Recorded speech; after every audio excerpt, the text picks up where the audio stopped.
అవునా కాదా? మరి వాళ్ళ ఇంట్లోనే మంచి చేయనప్పుడు మీ ఇంట్లో మంచి జరిగిందని మీరు అనుకుంటున్నారా? లేదు కదా.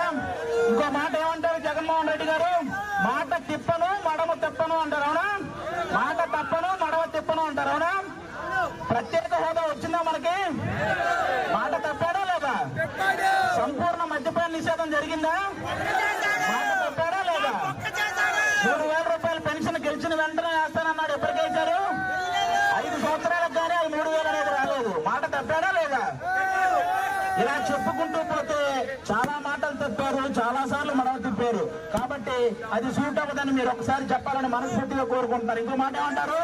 ఫ్యాన్ ఇంట్లో ఉండాలి, సైకిల్ బయట ఉండాలి, గ్లాసు సింక్ లో ఉండాలి అన్నారు. కానీ వీటన్నిటికంటే ముఖ్యమైన విషయం ఏంటి? ఫ్యాన్ 4లోనో 5లోనో ఉండాలి, అవునా కాదా?